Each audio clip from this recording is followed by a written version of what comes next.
everybody, it's Jeremy. Welcome back to Lucid's 2022 Tournament Game 4, where we are playing Nazca. This is turn 88. I had to struggle through that fucking intro. It's been like a week or two since I've done one of these, so... back at it! War with Pelagia continues. Let's see how it goes for us this turn. But before that, we've got some research. Thaumaturgy 7! Research for the turn, Thaumaturgy 7. We are running up Thaumaturgy to get a couple of different things, but primarily stuff like Master and Slave and Stygian Paths and stuff like that. Not too bad. I say not too bad. Still pretty damn behind the curve for research, but we are now at least at the point to where we have research that I think can keep us competitive with people. So we'll see how that goes. Anyways, other stuff for the turn. We've got some remotes. So Igrave the Mound King gets attacked, Mind Hunt, and killed. Unfortunate. We get another Mind Hunt on a Hydromancer, and they are killed. Unfortunate. And then Mama Runa casts an Earth attack against a Dedukos, and it looks like we are Gucci on that. You guys are pretty difficult for them to deal with an Earth Elemental. Although if it gets super distracted stomping these guys without... Oh, they're Ethereal. Ethereal actually makes it more difficult for you to get stomped. But that is a death. Okay, and that is it for remotes for the turn. So, remotes for the turn. Mind Hunt, 0 wins, 2 losses. Earth Attack, 1 win, 0 losses. Oh yeah. Fantabulous.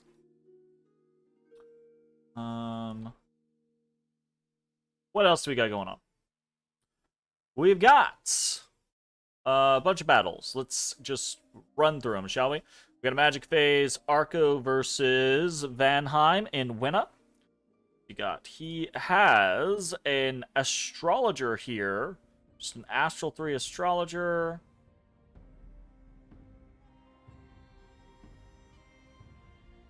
Oh, this is a little army. He's probably going to Doom. Be my assumption. Oh, he's magic dueling.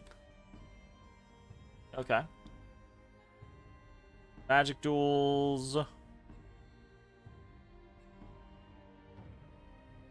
Only has the 1 gem, so... I would assume... Yep. Kills a shaman. That's not horrible. So I mean, I get the concept there. You know, just teleport someone in, snipe a shaman. That can kind of like make the whole thing a little meh. Ooh, Pillars of Fire coming out from these Adepts of Pyraphlagathon, which is fucking dope. And yes, Fires in a Jar. This is actually actively what I want to do in preparation for my Aklas, right? You give them Fires in a Jar, allows them to do Phoenix Power, and then with Phoenix Power up, they can do Pillar of Fire. Obviously, we don't have Pillar of Fire yet, but still, that would be really nice for us to have for our Aklas. But our fire income is so goddamn abysmal, and we haven't really talked about this, but we're getting more gems from Pelagia's land, obviously, and more money, but we're not actually getting a lot more gems. And I've actually been talking to Pelagia a little bit here or there. They kind of don't have a lot of gems. So they do have, obviously they have the land of 3 nations. But it feels like they have been remarkably unlucky, perhaps, is a way of saying it. Anyways, so interesting little magic duel for Arcos Folly there. Bunch of attacks. Let's go. We get attacked in Whirling Sea. Okay, so this is one of the Soul Vortex Communion scenarios that Pelagia has put together. Obviously, we're going to lose this. There's only 1 PD here. But this is an interesting situation we see. The individuals are all spread out. trying to make sure that none of the mages are overlapping and hurting each other with their own soul vortexes. That is pretty important.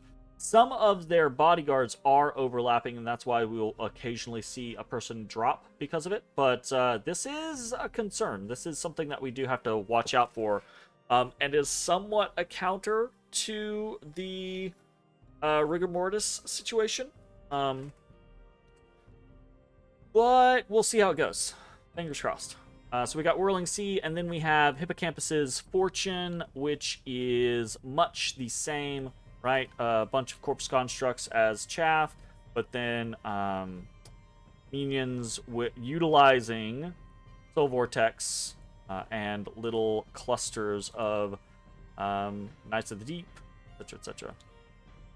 Wave Warriors, that type of thing. So they do actually lose a Knight of the Deep because of stacking overlapping Soul Vortexes there, and some Wave Warriors. So interesting. We attack in Devil's Pond. This is just a little stack of undead. Nothing happening here. We attack in Yes. This is a bigger stack of long dead. There are 2 mages here. Oh, no. There are 2 priests here. I've actually been waiting to see if Pelagia was going to pull out something like this. We've been raiding a lot with long dead, right? And having a couple of priest 1s, actually, like 1 or 2 priest 1s doesn't cut it, but having some priest 2s could actually make the difference. Although I don't think it's going to be quite enough, because I think if it was 1 stack of undead, 180 stack, it would probably be fine. But because it's 280 stacks, I don't think they'll kill enough. So. Yes, loses 24. See, 2 cast killed 17 out of that Pearl Clan Priest, the H2. So if you have like 2 or 3 H2s, they can annihilate an 80 stack really, really quickly. I'm curious as to whether or not Pelagia will start to do more priests included in his stacks. We attack in Troll Sea. Another stack of just long dead up against some PD. Nothing really happening there. We get attacked in Blue Waters. Not Blue Water, but Blue Waters. And it's a stack of long dead versus a Triton King with some fluffers. There's no way we're going to beat this, even against just the base Triton King, especially not with fluffers. Triton King goes in, starts going crazy. Might be that we kill the other 2, though. That could be cool. So yeah, we get 1, 2... that's a price, right? Like, I don't mind losing 160 long dead for the price of 2 mages. And some gems, right? That's fine. Not a trade we want to make constantly, I think, but at the end of the day... Oh, I say mages. It's 1 priest and 1 mystic, so... Not bad. Okay, what else do we got? Ulm attacks Arco in Sailor's Haven. Okay, so this is kind of like the quintessential little Ulm stack. Couple of Master Smiths, bunch of Guardians, some Black Plates, bunch of Summoning Earth Power. We have a budget defense over here from Arco. 2 Archuzas, no gems, some Peltists, some Hoplites, a guy in the back. What are we going to get? Ooh, Iron Blizzard is what we're going to get. Oh. Oh, God. Yeah, both of those Archuzas just deleted there.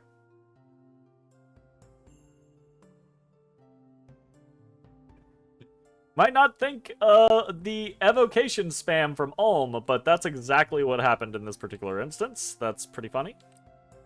Good victory for Ulm. We get attacked in Blue Water, not Blue Waters, by another Triton King. This one without fluffers, but he's just up against PD. He's not going to need anything. We get attacked in Emerald Lake. A couple of different mages and priests, and then a stack of Knights of the Deep up against a single province defense. Nothing happening there, so cool. Let's see if there's anything that we can glean from this, though. Like, what are they going to do? Okay, so they're parked a little forward in order to Legions of Steel, the Knights of the Deep, as they kind of like run past. These guys are pretty scary. Definitely could do a number on us. Vanheim attacks Arco in Lost Canyon range. We got some lizard shamans, an illusionist, a tribal witch doctor, Einhairs versus just PD. The PD doesn't matter. What are they doing? Air elemental, body ethereal, protection, protection, protection. Yeah, basically just making these Einhair high-ish protection ethereal. When they get hit, right? Berserker will make them even higher protection. Einhair are disgusting. But none of them even get to participate in the fight because the air elemental just kills the PD. So it's kind of a whatever. We attack in Moon Sea. More Long Dead, more PD. We attack in Old Flood. More Long Dead, more PD. This is more PD, but is not going to be enough to matter. So we win in Old Flood as well. And then there is a battle in the Fortress of the Dry Field. So we have Long Dead line. We have up front 2 Hydromancers. We have some Supayas in the back. We have 2 Huron priests back here just hanging out, gonna bless some people. And there's nothing in here. So we were expecting nothing, and we got nothing. Well, I say expecting nothing. There was the possibility, right? Like I could have foreseen, instead of Pelagia teleporting one of their Triton Kings at Blue Water or Blue Waters, I could have seen them teleport into a place like this, right? In order to try to smash this type of army. And I do believe they would have, right? Liquefy is somewhat of a concern. But I think they probably would have been fine. Okay, so we win in Dryfield, capture that fortress. And that's pretty much it. There is a battle between Indies attacking Pelagia in Lake Eternal. Let's see what happens there. Bunch of Tritons just hanging out. Ooh, Tritons v Tritons. Or I guess Pelagian militia. Those Tritons are probably going to win. There's a lot of them. Yes. Okay, so Pelagia loses in the Lake Eternal. And that's it. So battles for the turn versus Pelagia. Only 6 wins versus 5 losses, actually. Much more competitive this turn. This was kind of like the clapback, I guess. We 2 turns ago, we gave Pelagia some major defeats, right? One particularly major defeat. And then in the next turn, we assumed, right, that they were going to consolidate and move their forces, try to regain control of the territories that they still had left. We moved into different fortified locations to try to pull as much infrastructure as we could from them. We did that relatively successfully, and now they have moved back into the set of counter raiding. We are still kind of like, I think the impetus is still with us. We are taking more victories than we are losses still, and we are still taking forts, right? Not only that, but we do have Hippocampus's fortune. Oh no, that's our location is breached. So ours is breached in Hippocampus's fortune, right? Blue Beauty has been breached, and Dry Fields has been breached. So even if we don't like try to counter in Hippocampus's fortune, yeah, I believe it is now at the point where our armies currently are stationed, we are sieging more forts than Pelagia is sieging, and thus that affords us kind of like the impetus or control of picking our battles. Okay? That's the general idea anyways. On to some events for the turn. Unexpected event occurred in Golem. A hidden laboratory has been found and claimed in our name, so we gain, of course, the lab. We gain some gems, astral, death, nature, and blood, and we get a water lens out of that. That's nice. That's an item that we know we're going to use, so that's cool. Unexpected event in the Royal Green. A local wizard has been lynched after allegations of turning a peasant into a frog. Yes, Otis. Yes, Otis. His magical research has been transported to the lab, so we get some fire gems and astral gems. Very nice. And then Old Blood, a very ill omen, was seen, and rumors of it has spread throughout the entire province. So increased unrest, increased misfortune, and 7 units cursed. That is not great. Events for the turn. 1 negative and 2 positive. Old Blood unrest plus 32. Old Blood misfortune plus 3. 7 units cursed there. We gained +1 lab. We got 5 fire gems, 7 astral pearls, 5 death gems, 2 nature gems, 3 blood slaves, and 1 water lens. So, pretty cool. Pretty cool.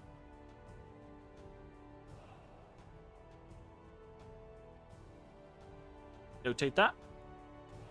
And yeah, we kind of already covered this situation, right? We have been breached in Hippocampus's fortune. We are under siege in Whirling Sea. We have far more locations sieging, and we've breached 2 more locations.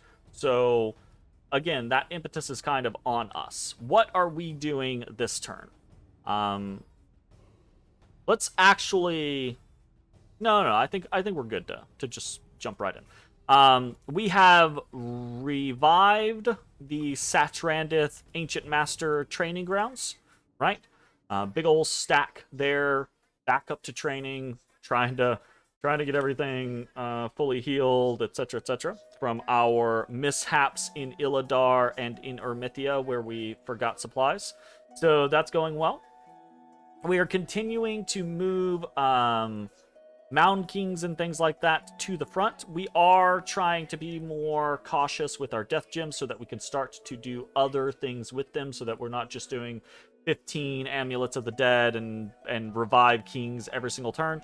That being said, it is still a very useful option for us as we move forward. Research is getting better. We're getting close to Thaumaturgy 8, which is our goal for both Stygian paths and really just Stygian paths, actually. So we're just going to grab Stygian paths, and then maybe we can head up to Master and Slave. We also could consider trying to control Galegate. We do have a decent amount of air gems, but it's really late. The idea being is that we do Galegate and then try to drop Dark Skies.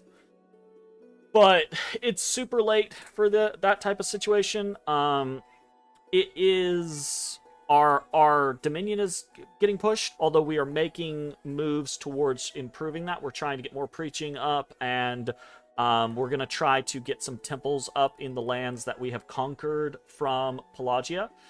But it's turn 88, and we are fighting against Pelagia, and things are going well, but Vanheim is massive, right? And it does look like they're slowly encroaching on Arco after having defeated Vanarus, right?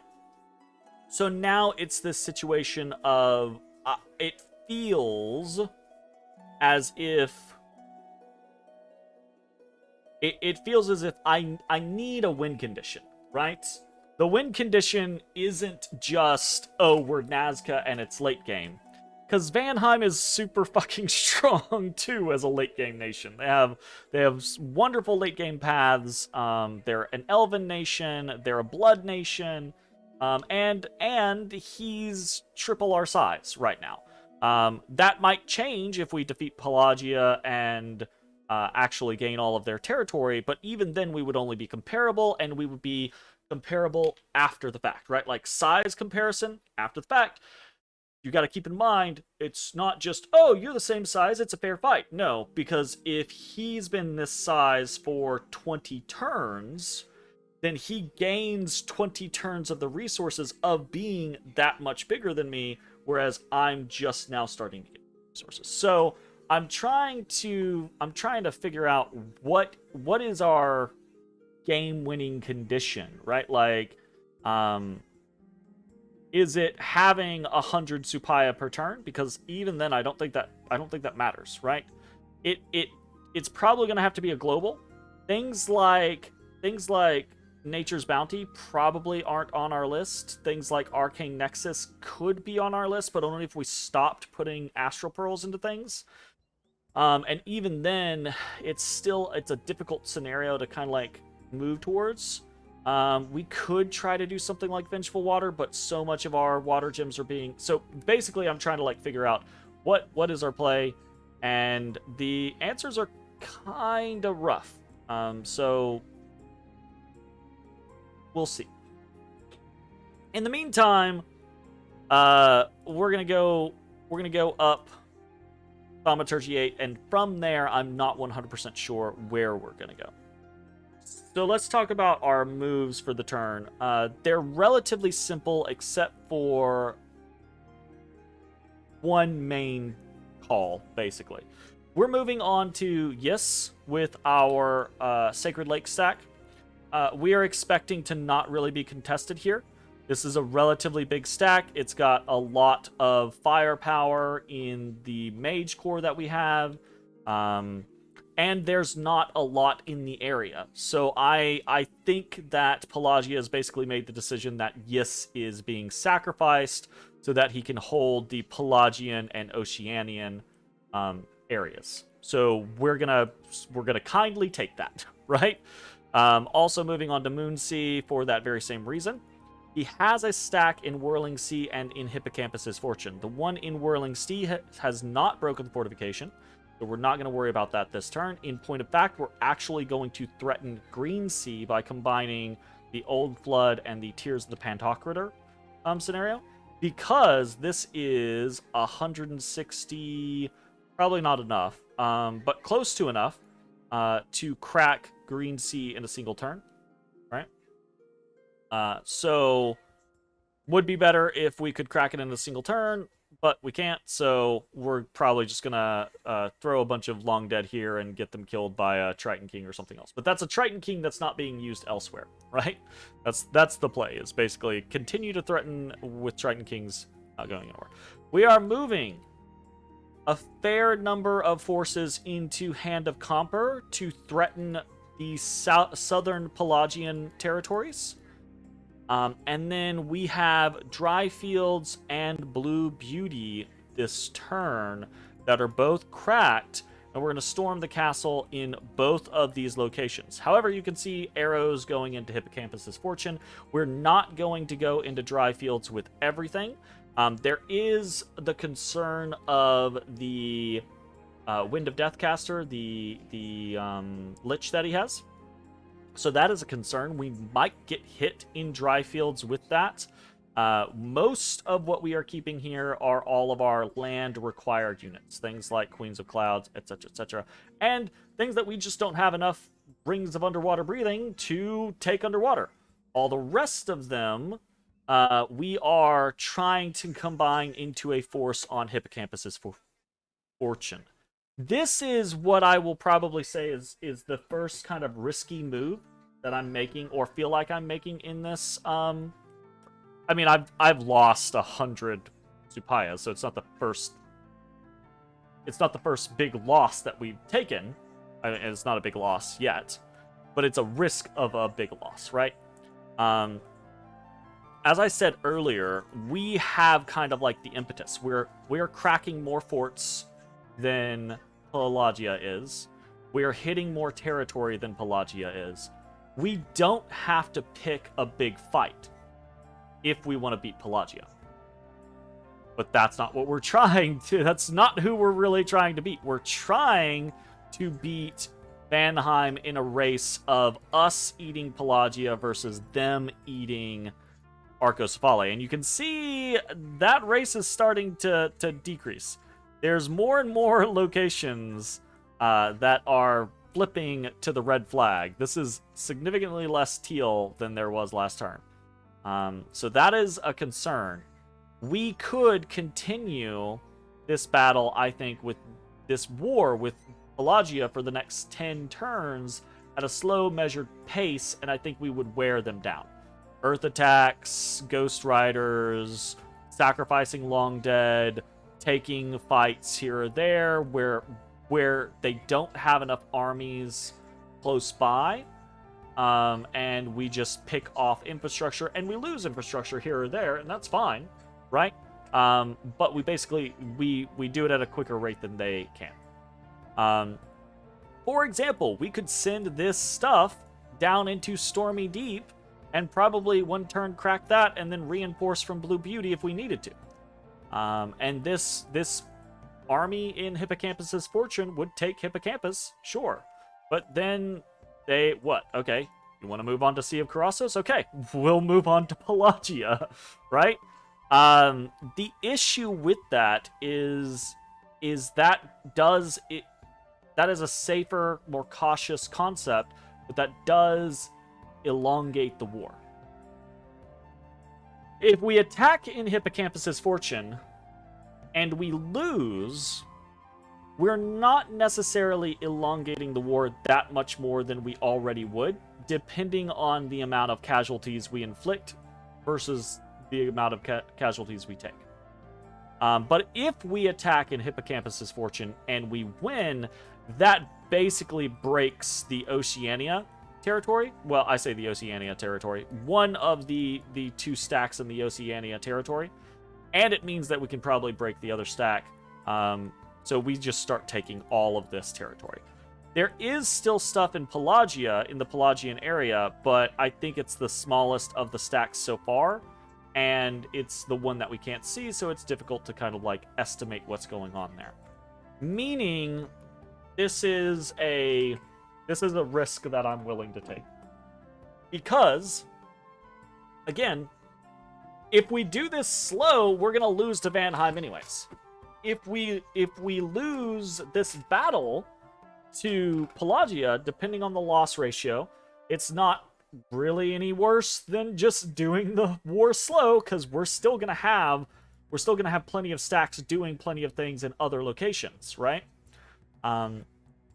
Like, we're still gonna be taking we're still gonna be taking Blue Beauty, we're still gonna be moving or taking Dry Fields and being able to move this to other locations. But it could slow down the speed a little bit, and yeah. Alternatively, if we win, that could hasten our success and potentially give us an opportunity. Let's talk a little bit about what's going on here. I say let's talk a little bit about what's going on here, but I haven't really been describing a lot of our scripting other than we're doing all the things, because that's kind of where we're at in this point of the game. Other than if you're doing a very specific trick, the battles are just kind of like we do all of the things. So we've got quintessential Long Dead chaff situations mixed with our Huakas, our Supayas, our Sun Guard, and we're coming in with most of the things. We're going to be putting up things like Will of the Fates. We're going to be putting up things like Anti-Magic, Army of Gold, Serpent's Blessing, Relief, Mass Regeneration.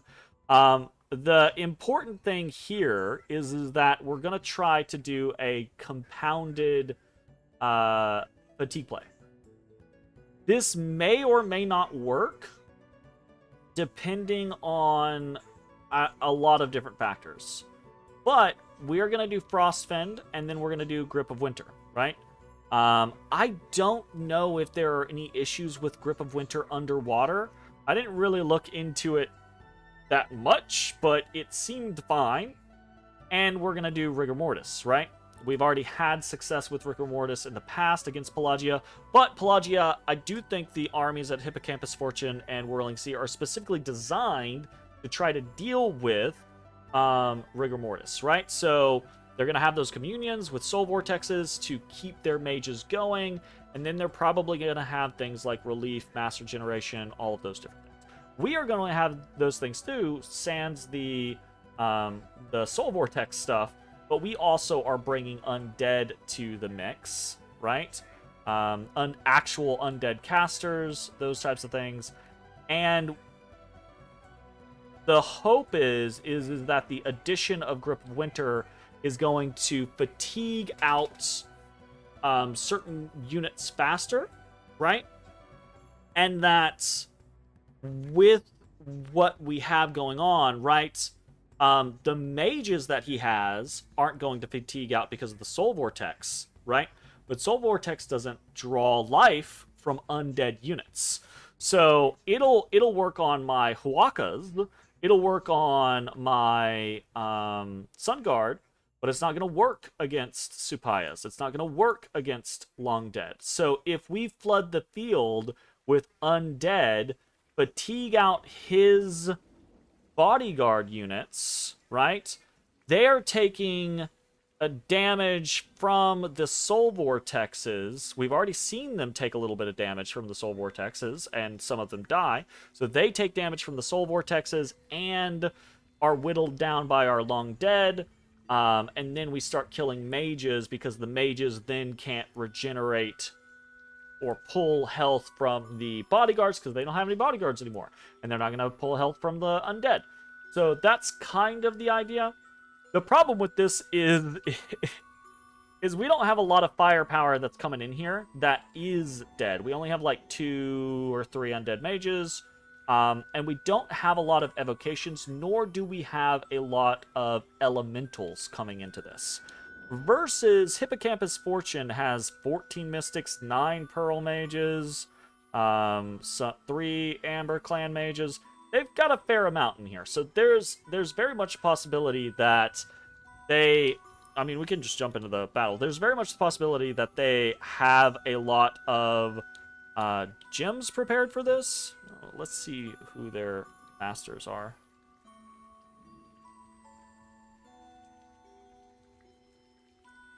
Masters. Yeah, so we got a mixture of gems over here. We've got mixture of gems here. Got some summoning water power. Yeah, we've got elemental casters over here. So if he won, he's gonna have a significantly larger mage core here. And that mage core could blast us with a lot of water shit. So it's entirely possible that this goes poorly for us. Lots of water elementals come out, that type of thing. However, if we lose the entirety of the stack, what do we lose? We lose a Fairy Queen. That's not nothing. That would be unfortunate. We would lose Origines, which again is not nothing. We'd lose a Royal Malqui, again not nothing. The other things, we'd actually gain a Royal Malqui because we'd probably be losing this Koya and this Inca. So that's it's a wash, I suppose. It is one of those situations where it's like, if we lose it, I'm not gonna be happy about it, but I don't think it will be that bad comparatively to what happens if we win, right?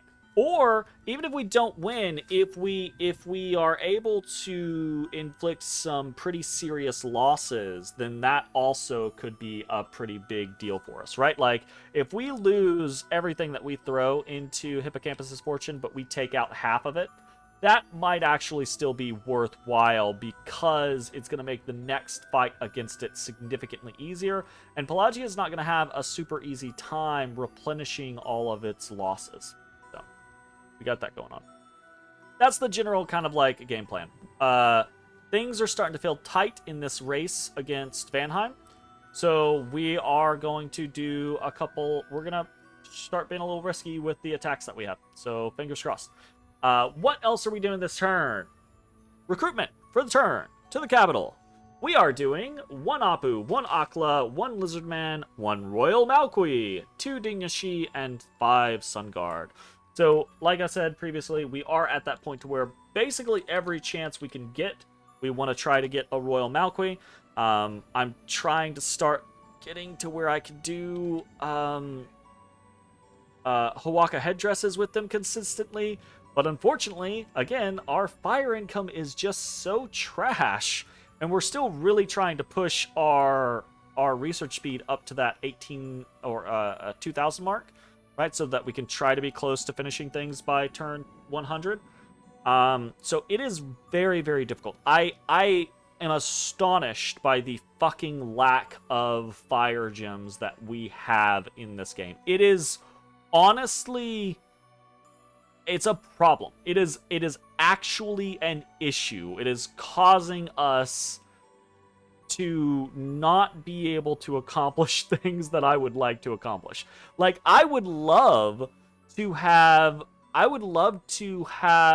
fire spirits, flame spirits. I would love to start throwing flame spirits out and have some base fire 3s that we could potentially boost up into higher stuff. One of the reasons I haven't even bothered to really go up higher evocation for things like Flames from the Sky, which is such a quintessential late game mechanic, is because we just don't fucking have the gems. We just don't have it. It's a fucking problem. So that's a concern. I had hoped as we started to fight against Pelagia that we would find far more fire gems. Far more gems, period. As I said, we really have not been getting that many more gems across the board from Pelagian territory. And I've been asking Pelagia about, like, hey, have you been site searching and things like that? And they're like, yeah, most everything is site searched except for like a little bit of nature here or there. And I'm like, well, fuck, like that hurts. That hurts a lot. So yeah. Anyways, moving on. We've got for the turn, Nazcan recruits 78 Haten Runa. That was a lot of Haten Runa. Not sure that I should be producing Haten Runa at this point, but kind of what I'm envisioning is, one, again, trying to make sure these territories that we have are patrolled out. We don't want like hidden priests preaching in our lands or things like that, killing our dominion. But also, if we get too many stacks, we can just start to put Apus on the border and be like, okay, as soon as we need to, we're just flying Apus as deeply into territory as we can. Will they die? Absolutely they will die. Will they maybe kill some PD? Depends on how much PD. Will they maybe force Vanheim to respond by cloud trapezing units at them and killing them? Yeah, that's entirely possible. So they're more of a stress tool. They're very low commitment from me, and they're more of a stress tool for an inevitable war against Vanheim, right? Like, being able to lob 10 stacks of Haten Runa at someone, one, is very, very cheap, and two, almost no commitment from me, right? In both a game and personal life perspective, because it takes 2 seconds to script a stack of Haten Runa, because all they can do is fly at you.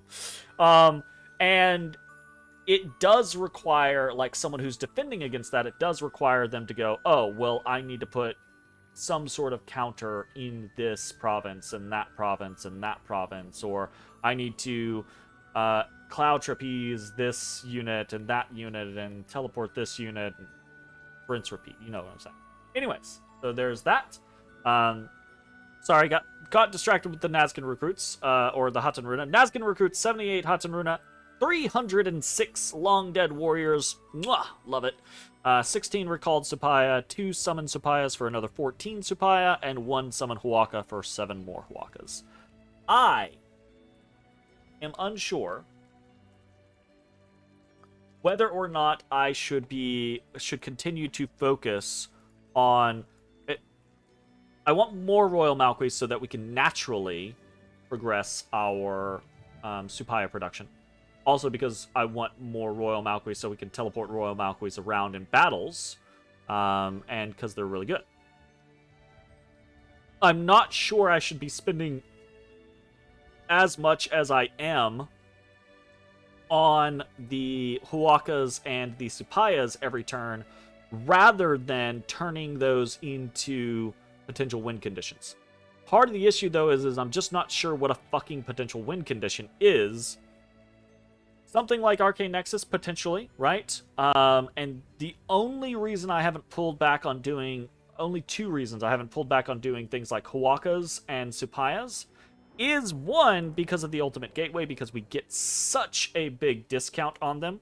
And two, is because if we take a look at Huacas, right, they do have a lot of built-in resistances, meaning that they are somewhat capable of withstanding late game tactics like flames from the sky, right, or murdering winter, things like that, right, because they have decent base protection and some built-in resistances and okay HP. They are somewhat okay at not immediately dying if they get hit by 2 flames from the sky. I think they're still gonna die if they get hit by like the quintessential murdering winter 3 flames from the sky combo, which is a huge pain in the ass to deal with. But I don't really know what is not gonna die. That's a complaint that I have about the end of the game or a late game in Dominions is that kind of like stuff. I'm not really sure what I'm gonna do against it. We know that Vanheim has the Adepts of Pyrrhophlekaton, so they absolutely can do that. But yeah, so that's one of the only reasons why I haven't pulled back from summoning Huacas and decided to dedicate my Astral Pearls elsewhere. But I might change that in the near future because we need to figure out a win condition. I don't know that things like... I really like Liches and Wraith Lords. I don't know that things like Liches and Wraith Lords are going to be that win condition. I don't really know that anything from a death perspective will do it other than Tarts, but since Vanheim controls Gift of Health, Tarts are kind of like a very low success rate for us. So kind of rough there. Our options are narrowing. Anyways... Special recruitments for the turn, 1 Direwolf, 1 Dustwalker. All other special recruiters that we have are busy currently. We have buildings for the turn. We are building a temple in Ermithia, so +1 temple in Ermithia. We are building that temple because I've already been talking about this. Our Dominion is getting pushed to shit, right? We do not have Dominion in the lands that we control, and Vanheim is really, really big. I'm assuming Vanheim is pushing or putting down a fair number of temples. They also can blood sacrifice, I'm pretty sure. So that is a concern. That's a lot of potential temple checks from them. We need to be cognizant of that. The hope, the plan, right, is that eventually, if I conquer Pelagia, we can just put down... There's a lot of forts in Pelagian territory. We just put a fucking temple in every single one of them, get a Huron underwater, and start preaching in every fucking location, and really try to, like, fight back against the Dominion. But, yeah, so that's the idea. And we're gonna start enacting that when and wherever we can. So we got that. Other things. Rituals for the turn. We actually have a number of rituals this turn. 1 Earth Attack, 1 Great Eagles, 1 Fairy Court, 1 Fall Bears, 2 Revive Kings, and 1 Teleport. So, brief discussion on some of those. Earth Attack. We're sending an Earth Attack at... Where is it? Blue Waters. There's a Triton King there. We haven't seen... have we seen any Earth Elemental versus Triton King? No idea. I don't think we're going to see that. I'm assuming we're going to hit mages in Blue Waters, but we are just trying to potentially destabilize what's going on there as we move on to Yis. No big deal. We've already discussed Great Eagles. We've got a couple of them now. We're probably going to get a couple. They are around specifically so that we can try to crack forts like Cern and Satala faster. Fairy Court. We have a couple of Fairy Queens moving around and about. They are very good nature casters for us. They're also good backup air casters for us. And we had a little stockpile of nature gems. I want to get another army going in the Satrandith situation so that we can try to threaten Cern or Satala if Vanheim pulls a fucking move. So that's what the Fairy Queen is for. Revive Kings, that's whatever. We're teleporting our newest Royal Malqui over to Forgotten Woods, potentially to do more stuff with the Ultimate Gateway. We'll see how that goes. Maybe to do more Supayas. I'm not sure. We'll see. And we're also trying to just make sure that we have more Royal Malquis in threat range to teleport at targets, right? Because he sends Triton King over to Blue Waters. We could teleport a fucking Royal Malqui at him. This motherfucker in Blue Water, for example. Let's take a look at him. He is alone, I believe. Yes, he's fucking alone. Guy has 20 magic resistance. That's pretty solid. He is wearing an amulet of anti-magic. But we can kit out a Royal Malqui to have pin gear and make this not quite a 50-50, but we could do something like a I don't know, like a 40-60, something like that, probably, on Soul Slate, just like teleport in Soul Slate. The other thing is Triton Kings have Astral 1. We could absolutely probably won't do this with the Royal Malqui, but with like a Koya or something like that, or a Huron Priest, potentially.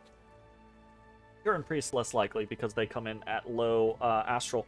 We could totally, if we're willing to roll the dice, we could totally teleport at something like this and magic duel it, right? This is the downside of having low astral paths on really expensive, powerful units, is magic duel can kill the fucking shit out of them. So that is an opportunity that we might do. Probably not with this Royal Malqui, but we could, right? A Royal Malqui is $850. A Triton King is nowhere near that, but it is still pretty pricey. $390, right? But it is slow to recruit, so it's half the price of a Royal Malqui, but it's twice as long to obtain as a Royal Malqui, and they're also kind of Pelagia's big ticket items right now. Losing one Royal Malqui might not fuck me, but losing the wrong Triton King at the wrong moment absolutely might fuck Pelagia, right? So that's something to consider as we move forward. That being said, opening up the magic duel can of worms is kind of a fucking thing. Cannot be cast by mindless commanders. We are not mindless, right? Royal Malquis are not mindless. No, they're undead, but they're not mindless. And then the Fall Bears are the only kind of like differing thing there. Fall Bears are a decent little Earth Summons. They do come in, they're very high HP, they hit relatively hard, they're naturally ethereal, and we're just kind of looking for something to do with our fucking Earth Gems. Probably, I don't know if we're going to do a lot of these, but we might do a couple stacks of them. They also have pretty high strength. They're not nearly as good as like our Flyers or Great Eagles for cracking forts, but having 20 or 30 of them in an army absolutely can be a pretty big difference. And we do have a decent amount of magic leadership, and the only thing that we really have to fill magic leadership is our Huacas, right? So having something like Fall Bears is just another situation where we're like, we got a lot of Earth Gems, converting Earth Gems into power. We might start using Earth Gems to start do Wizard Towers, though, so we'll see. Anyways, that's rituals for the turn. We are doing a lot of stuff in the Ultimate Gateway area, so Ultimate Gateway is saving us 3 air, 6 earth, 6 astral, 8 death, and 16 nature this turn. Holy fucking shit, that's a lot of fucking gems saved. Saved. It's still that situation where I'm like, is it really saving gems when you feel compelled to spend the gems there because you'll save gems? Yes, maybe. Forging for the turn. 1 Lightless Lantern, 4 Rings of Water Breathing, 1 Thistle Mace, 1 Huaca Headdress, 1 Earth Boots, and 2 Crystal Coins. Most of these are very easy to describe. Lightless Lanterns, we continue onwards with our research path. The Thistle Mace is going towards the Fairy Queen that we are making. Huaka headdress. We need Huaka headdresses for each of the Royal Malquis to be able to produce more Supayas. Earth boots. We just actually have a low amount of earth boosters going around, so we're trying to fix that. Crystal coins. Realized when we were trying to teleport this fucking Royal Malquis that we don't have a lot of crystal coins to be able to utilize on Royal Malquis, and Royal Malquis, the only booster they can use is a ring slot because they can't wear helmets, and a Starshine Skull Cap is a helmet, not a crown. So I need more crystal coins to be able to teleport Royal Malquis around when I need them. So we're going to get a little stockpile. The big thing here is the 4 rings of water breathing. While we were trying to go underwater in Hippocampus's Fortune, I realized I don't have nearly enough shit to put all of the mages that I want to put underwater.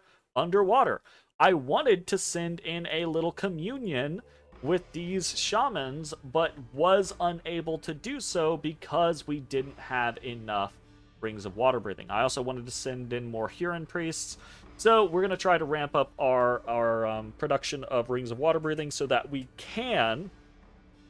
The other thing being, like, Dryfields is the last land piece that we're taking from Pelagia, so everything is going to have to be underwater from here on out, which means we to teleport a Royal Malquis, we gotta have a ring of water breathing, right? If they're going underwater, so we need more of those. That's the plan. That's it. That's the turn. That's the enchilada. I say that's it. That's a 50-minute fucking video. Late game in a war with, there are so many little moving parts and pieces. It takes a lot out of you. The war with Pelagia has started off really fun.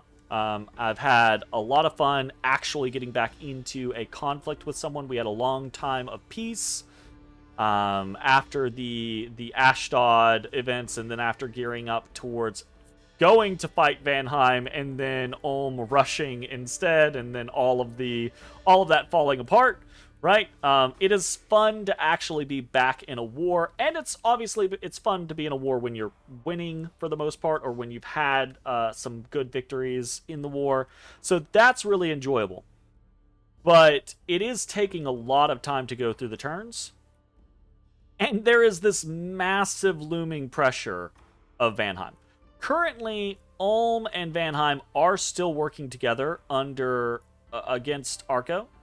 I've been talking to Ulm, and they're aware of the obvious threat of Vanheim, right? But they know they can't really do much on their own, just like I know I can't really do much on my own, right?